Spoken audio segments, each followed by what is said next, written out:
Bill Carr and I, he wrestled as Bobby Dutch in FCW. We had a series of maybe like 2 to 3 practice matches where Dr. Tom would just put us in the ring together. And these practice matches were fairly loose, let's say that. You just kind of get in there. I don't even know if we had time to talk about it before. But anyways, No. we just get in the ring and you have a match in front of the boys. And I can't remember how the first couple matches started, but eventually he would pants me. You know, we're not out there in gear. We're wearing shorts.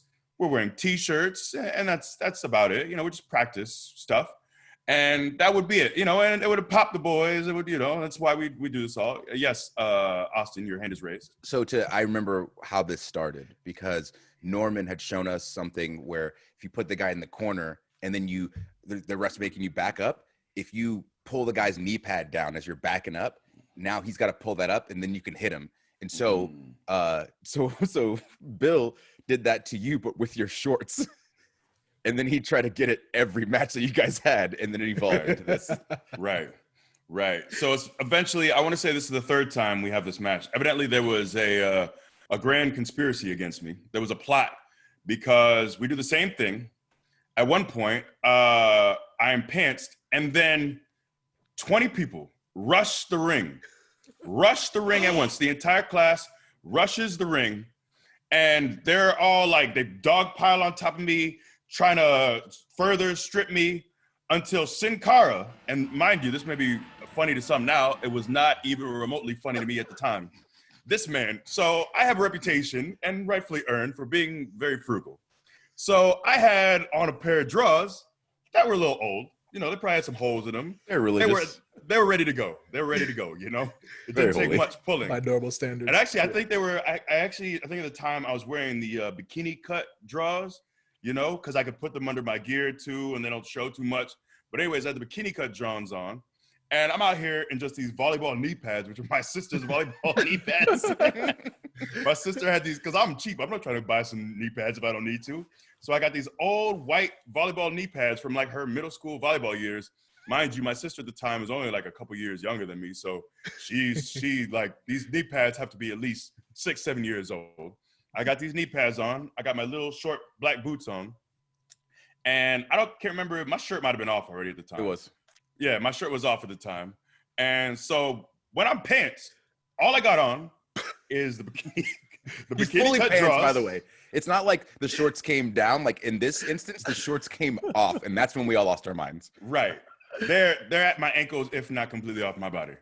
So I'm just wearing the bikini cut drawers, my sister's middle school volleyball knee pads, and my little Which short are so black tight. boots. They have to be cutting off relation to your calves. They have to be so tight. It wasn't that bad. So all these people that I supposedly call coworkers, who I thought I had an affinity with, people that I thought I, had a modicum of rapport with, they all rushed the ring. There was clearly a plan, and you scoffed when I said conspiracy, but there was clearly a plan. It didn't feel organic. It wasn't a, hey, let's all jump in. It was a tactical charge. It's like they had walkies at once. No, and they it was said, just Jorge. Nah, it was everybody. Everybody was in the ring. Everybody was in the ring. And then Jorge comes in, and that's the reason why, because I couldn't even get away or anything, because everyone dogpiled me. This man, Jorge, grabs my little bikini drawers and strips them off my body. You have to explain. You have to give it. He didn't like strip him, like pull him down. He went to grab him, and his fingers got caught in him like brass knuckles because there's all those holes. And when he tried to get his hand out because he thought they were getting trapped because they were getting stuck in these holes, and he pulled away, the shorts ripped off of your torso. So they didn't get pulled down. The shorts were the underwear were already at the point where they were like disintegrating. You should not have been wearing these. These should have been in a dumpster. These should have been buried. You should not have had these on at any point in time, especially when you're only wearing shorts on top of it. You could have knocked somebody out doing a leapfrog, dude. That's dangerous. So Jorge ripped them off your body. You're putting your opponent at risk by not wearing the correct undergarments. What's the risk? Explain the risk to me. I just said it. Somebody could get knocked out. You're doing a leapfrog. You got things hanging, dangling. Yes. So his hand got caught in him. That's an injury. My underwear, which I purchased, and you should have PayPal'd me. He should have Venmo'd me. Purchase them? The expense. I did purchase them. You had them since fourth grade? No, they were a couple years old, but they were purchased in my adult years. So, as I'm dogpiled and unable to defend myself, This man rips the underwear from my body. It's useless now. And now I am no longer wearing the underwear, clearly. So I have just my sister's middle school volleyball knee pads on and my little short boots. It was like, you know, what's the tanning stuff? Is it Copper Tone? The dog and the little, it was like that for a second. And then when it came off, it was like time stopped. Everyone was like, oh, and he is standing there. You know, in a cartoon, when somebody gets their pants taken off, their hands just cover up their crotch and their legs are tight together. It was like that. And we were like, what do we do? But Jorge knew.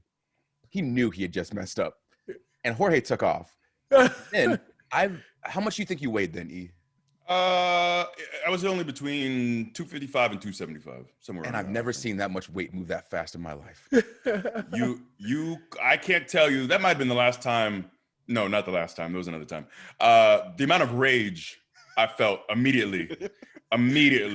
So I said, I'm going to kill this man. So, butt naked. I want to have a little bit of decency. So I'm pretty sure I used my right hand and I'm holding, my deal just to make sure it's not flopping in the breeze. Yeah. Because I got nothing to keep it in place right now. So I'm chasing him as fast as I possibly can, as fast as possible, because it's not like, hey, I'm going to chase him and clinch him. I'm trying to chase him to demolish him, to remove him from his consciousness. That is my goal at the time. So this man, and Jorge's not a bad athlete, and he's running around. We're in, this is the room where we would hold shows, but we would have our practice matches there. And I don't know where everyone else is. It's probably like one of those moments, when you're in the zone or when time slows. Like, it's one of those things. I don't know what else was going on around me, but I'm chasing this man as fast as humanly possible, as fast as I can. And I can't remember how it culminated. He got away, and I eventually realized, nothing good is going to come from actually catching him. So thankfully, we often had classes with some of the other women in them. For some reason, I remember on that day, there were no other women. So it was just, I know Norman was there. And then just the bunch of the boys who betrayed me and formed a conspiracy against me. I wish I had taken note of everyone in the ring that day. Who laughed? But yes, I eventually started to calm down a little bit. My only other memory afterwards was Norman Smiley saying something. I forgot what he said. He had a little preamble before, but he said, "Hey, at least we know you have a nice ass." And you know what? At the time, I was like, all right, I'll take it. He was like, yeah, okay. You're right. I'll take it. Let me lean into this a little bit. Do you want more? Of course you do. Follow the podcast on Spotify and feel the power.